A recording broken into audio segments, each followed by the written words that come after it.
Shalom Bapak Ibu yang diberkati Tuhan. Sebelum kita diberkati melalui kebenaran firman Tuhan, mari kita bersatu di dalam doa.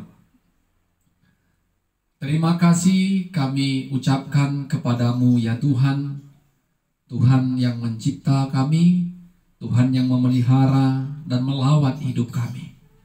Kami bersyukur hari ini Tuhan boleh izinkan kami untuk boleh dengar-dengaran firman-Mu. Biarlah hati dan pikiran kami tertuju kepada kasih Tuhan melalui firman-Mu. Roh-Mu yang kudus menolong setiap kami yang mendengarkan firman-Mu. Dalam nama Yesus kami berdoa. Amin. Saudara-saudara, firman Tuhan menyapa kita pada saat ini dari 2 Korintus pasal 12 ayat 2 sampai 10. Kami akan bacakan firman Tuhan bagi kita, demikianlah firman-Nya. Aku tahu tentang seorang Kristen 14 tahun yang lampau, entah di dalam tubuh aku tidak tahu, entah di luar tubuh aku tidak tahu. Allah yang mengetahuinya. Orang itu tiba-tiba diangkat ke tingkat yang ketiga dari sorga. Aku juga tahu tentang orang itu, entah dalam tubuh, entah di luar tubuh, aku tidak tahu. Allah yang mengetahuinya. Ia tiba-tiba diangkat ke Firdaus dan ia mendengar kata-kata yang tak terkatakan, yang tidak boleh diucapkan manusia. Atas orang itu aku hendak bermegah, tetapi atas diriku sendiri aku tidak akan bermegah, selain atas kelemahan-kelemahanku. Sebab sekiranya aku hendak bermegah juga, aku bukan orang bodoh lagi, karena aku mengatakan kebenaran. Tetapi aku menahan diriku supaya jangan ada orang yang menghitungkan kepadaku lebih daripada yang mereka lihat padaku atau yang mereka dengar daripadaku.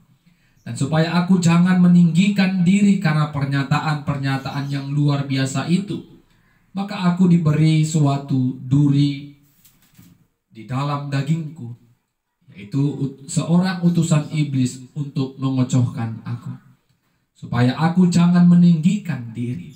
Tentang hal itu aku sudah 3 kali berseru kepada Tuhan, supaya utusan iblis itu mundur daripadaku. Tetapi jawab Tuhan kepadaku, cukuplah kasih karuniaku bagimu, sebab justru dalam kelemahanlah kuasaku menjadi sempurna. Sebab itu terlebih suka aku bermegah atas kelemahanku, supaya kuasa Kristus turun menaungi aku. Karena itu aku senang dan rela dalam kelemahan, di dalam siksaan, dalam kesukaran, dalam penganiayaan dan kesesakan oleh karena Kristus. Sebab jika aku lemah, maka aku kuat. Amin. Saudara-saudara, Bapak Ibu yang diberkati Tuhan, tema firman Tuhan bagi kita pada saat ini, jika aku lemah, maka aku kuat.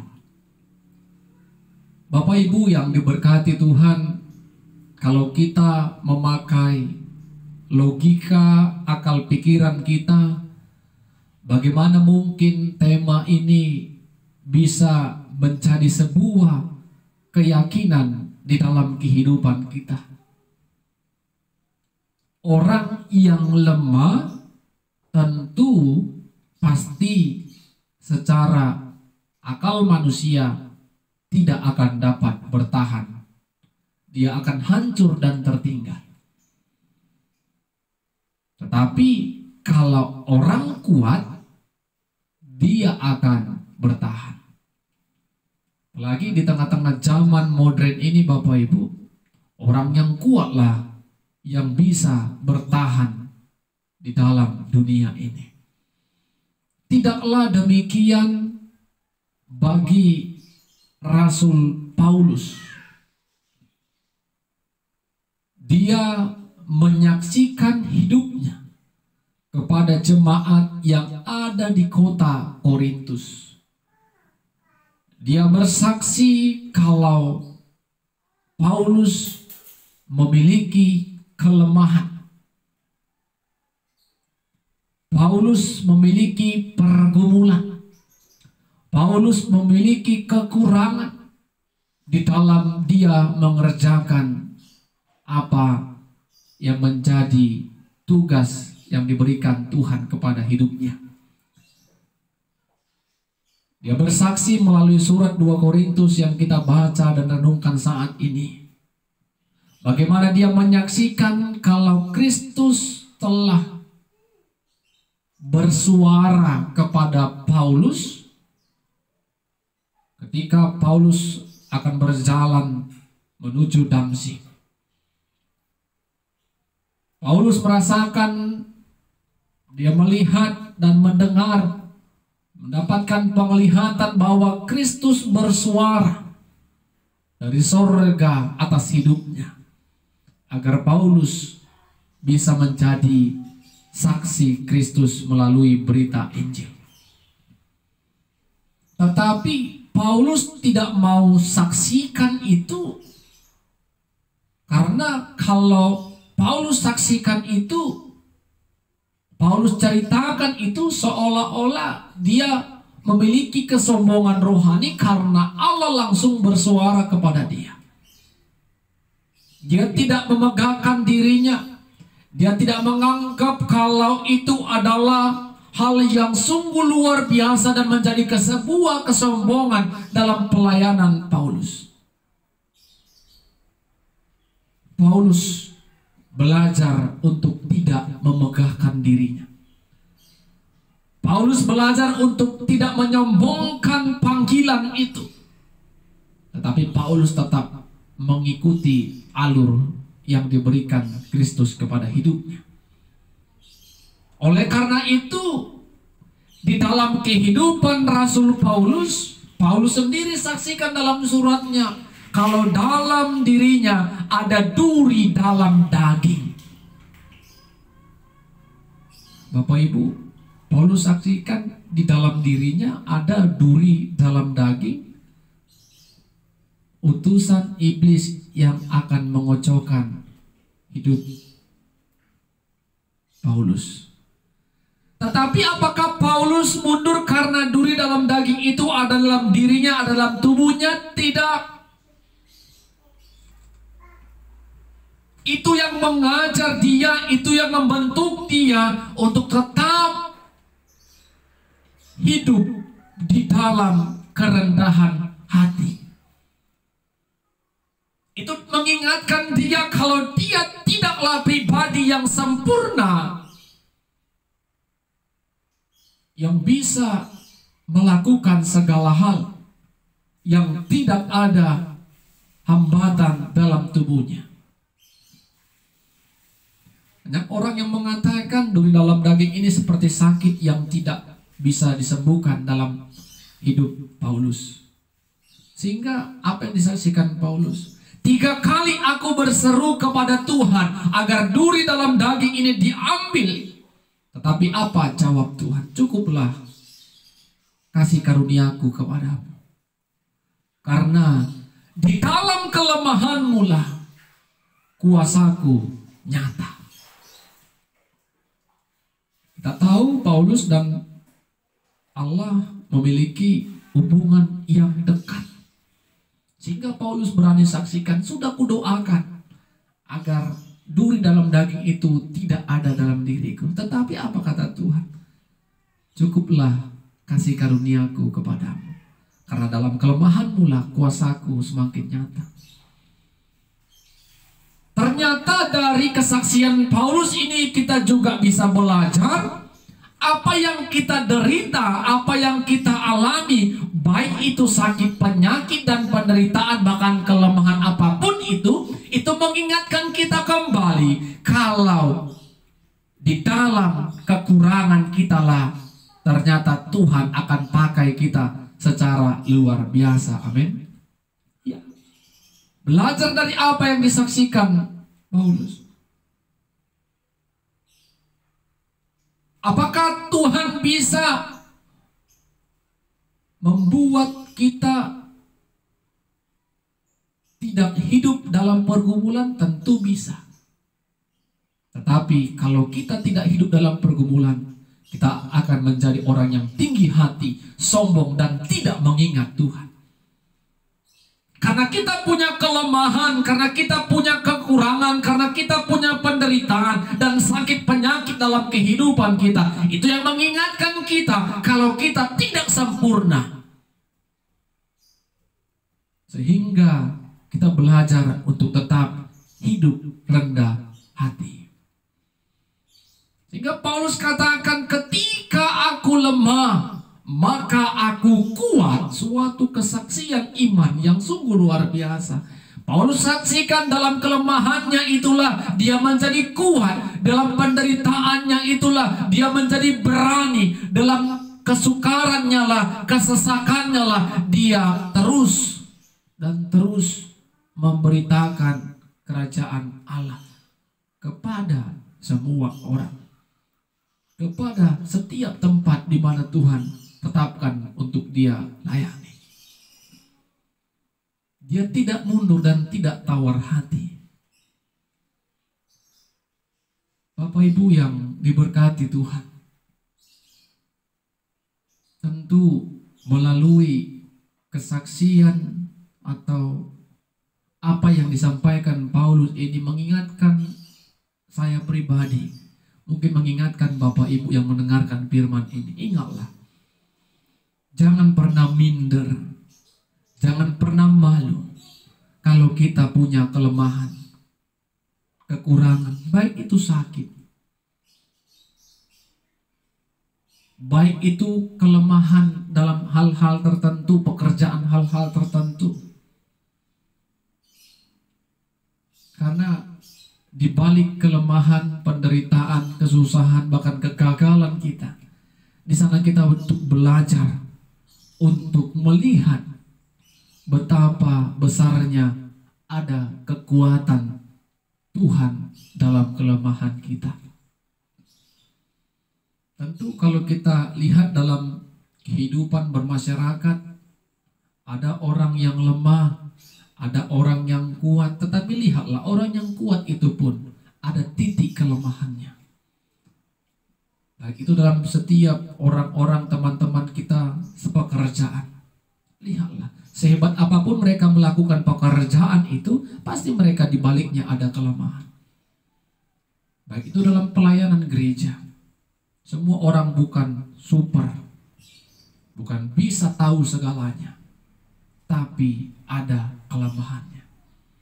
Tetapi di balik kelemahan-kelemahan setiap pelayan, setiap individu, setiap pribadi itu, ada yang mau Tuhan nyatakan, ada kekuatan yang akan Tuhan nyatakan untuk kita kerjakan dalam kehidupan ini.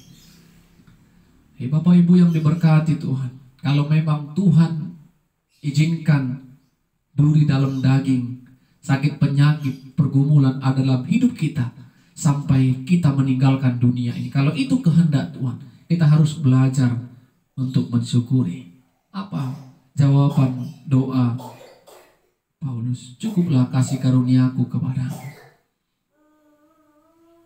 Mungkin kita terus meminta sakit dalam tubuh kita ini yang mungkin tidak tersembuhkan, dan kita belajar untuk mengimani apa jawaban Tuhan kepada Paulus. Cukuplah kasih karuniaku kepadamu. Mungkin kita meminta talenta yang lebih, potensi yang lebih, tapi jawab Tuhan, cukuplah kasih karuniaku bagimu.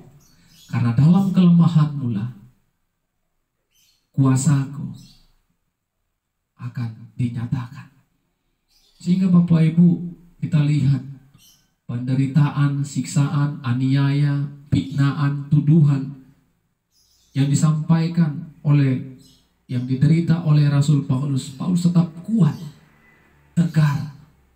Dia bisa melihat itu semua sebagai bagian dari konsekuensi Rasul pemberita Injil. Dan dia itu nikmati dan dia syukuri. Dan pada akhirnya dia boleh mencapai tujuan hidupnya, yaitu kerajaan Allah yang menjadi bagian atas hidup Paulus. Paulus mengimani hal-hal itu sehingga dia percaya, Bapak Ibu yang diberkati Tuhan, penderitaan, kesusahan, kelemahan, duri dalam daging yang dia derita, dia alami, dia rasakan. Semua itu akan berakhir ketika hidup Paulus dapat memuliakan Tuhan. Oleh karena itu, Bapak Ibu yang diberkati Tuhan, jangan paksakan keinginan kita dalam doa. Tuhan, aku mau begini, maunya aku begini. Lihatlah, pakailah cara pandang Tuhan untuk memenuhi kebutuhan hidup kita. Jangan pakai cara pandang kita sehingga kita terus memaksakan, Tuhan, akunya mau begini, kalau aku nggak sembuh, kalau aku tidak dapat ini, aku tinggalkan Tuhan. Jangan ya, karena Tuhan juga akan jawab permohonan doa kita seperti yang dijawab Tuhan kepada Paulus.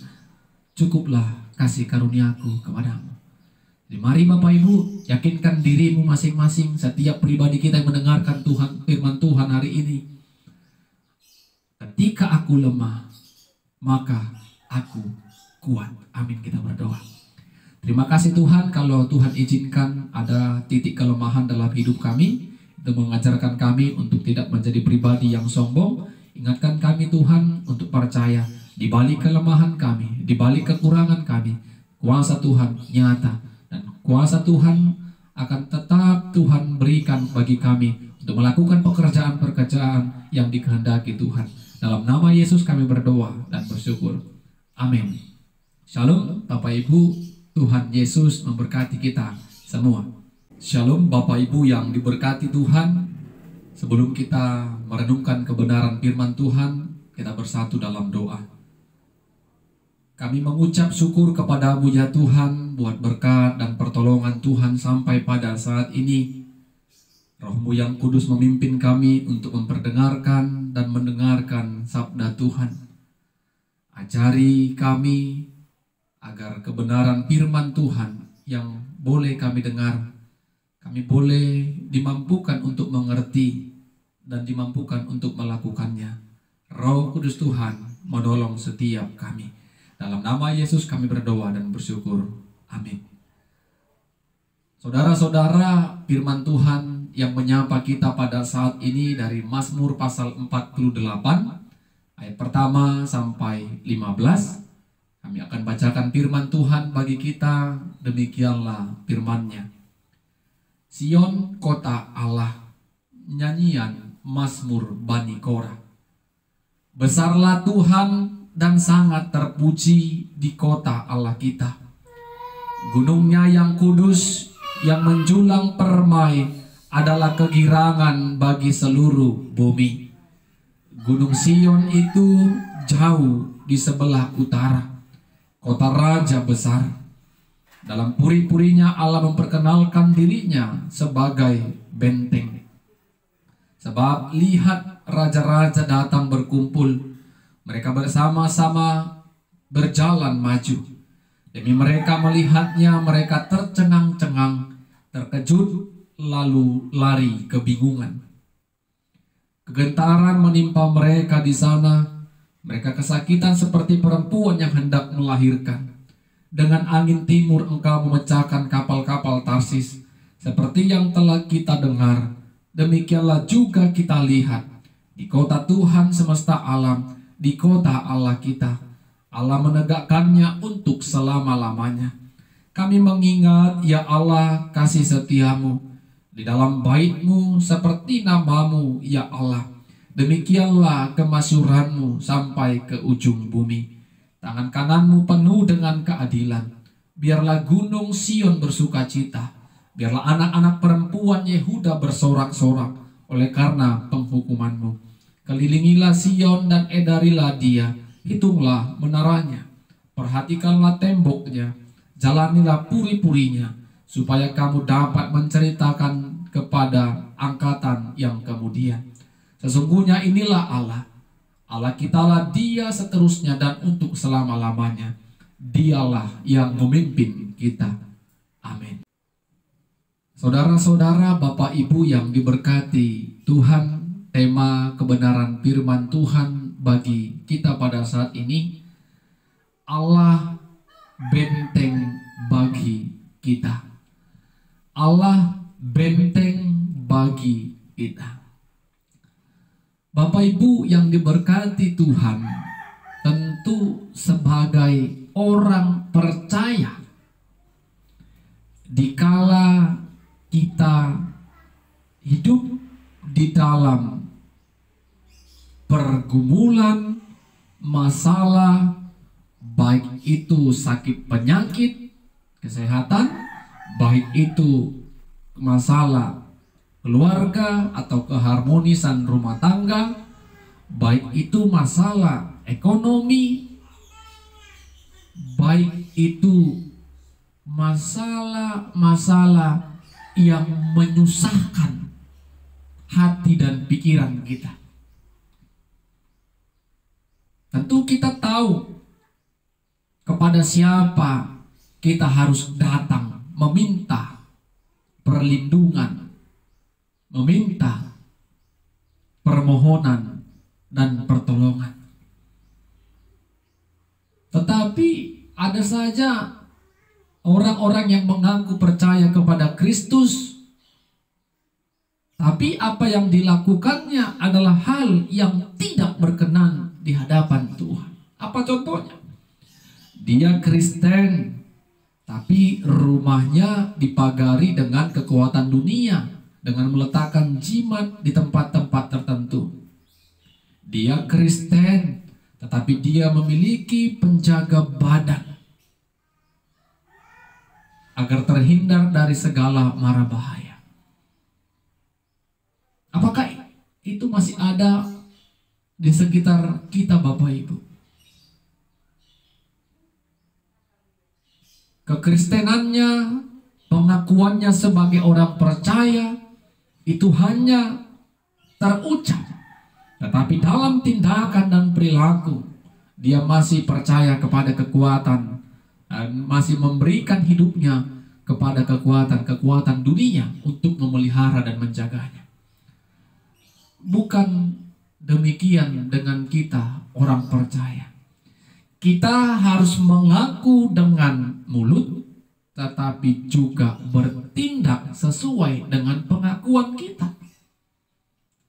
Kalau kita mengaku pada Kristus sebagai Tuhan dan Juru Selamat, dalam tindakan juga kita percaya Tuhan sudah menjadi benteng pertahanan setiap kehidupan orang-orang percaya. Amin.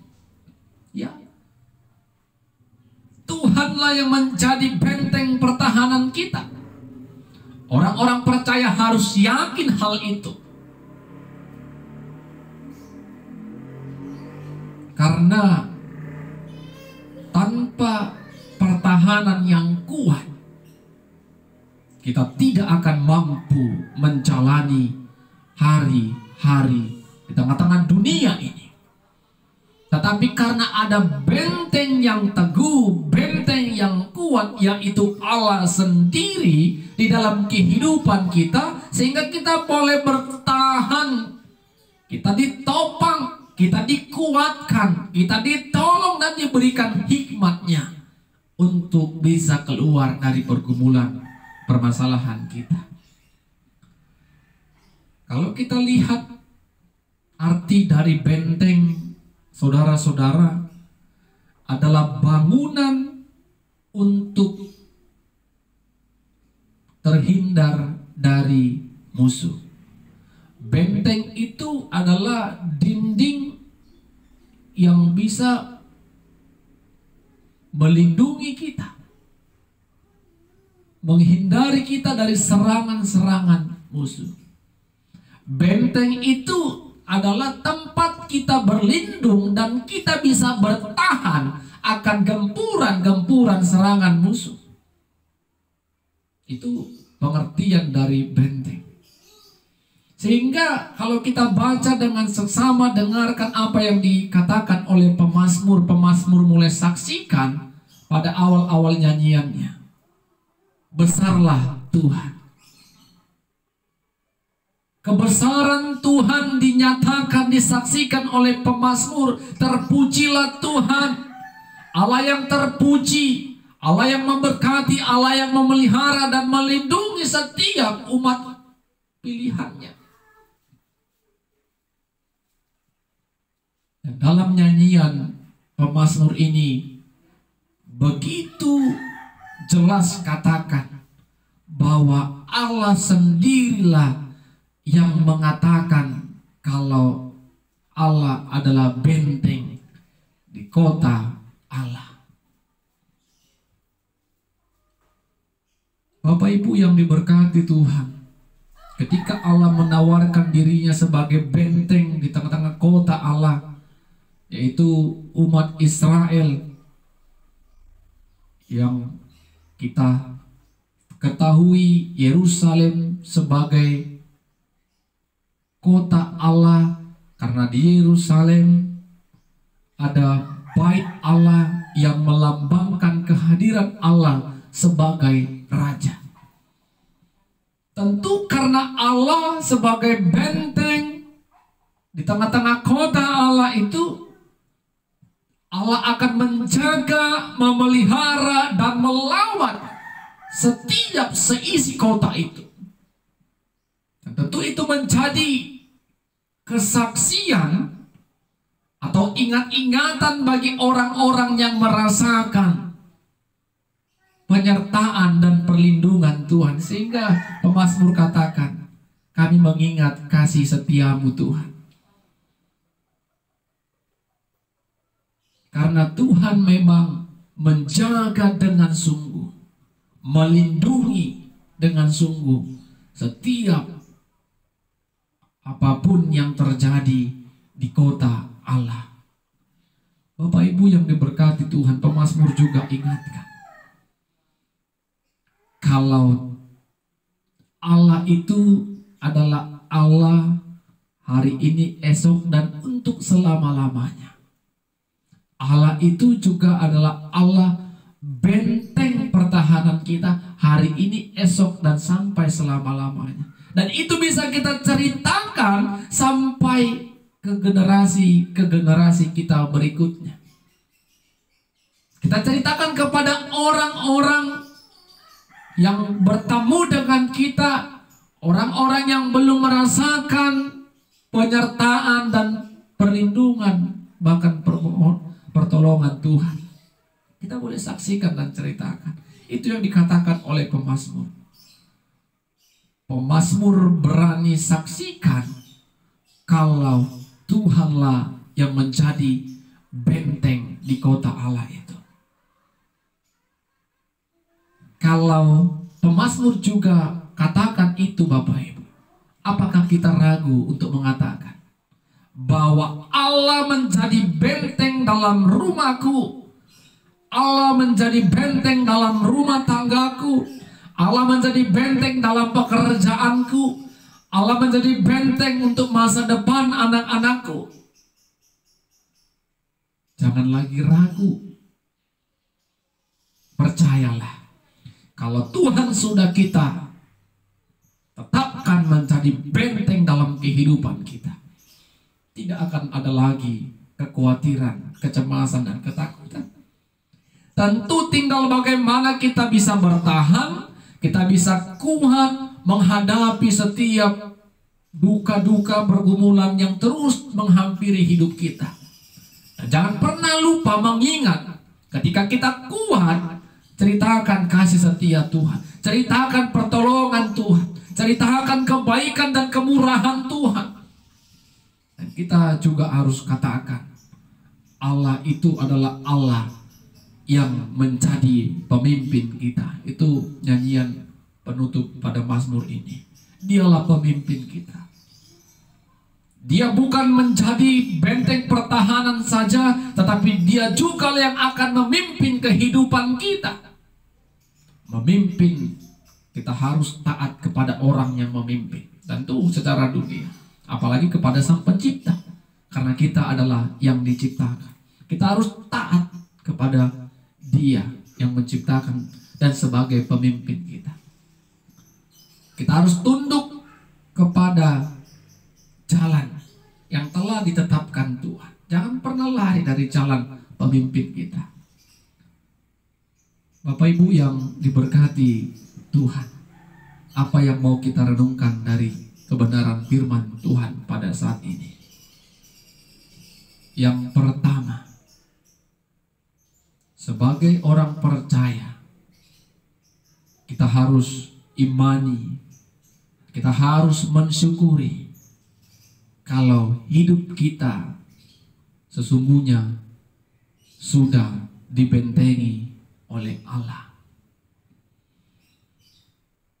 Tetapi kita kurang sadar, kita tidak percaya, masih ada keraguan, sehingga kita masih memakai kekuatan-kekuatan dunia untuk menjaga, melindungi seisi rumah kita dan anak cucu kita dengan kekuatan-kekuatan dunia.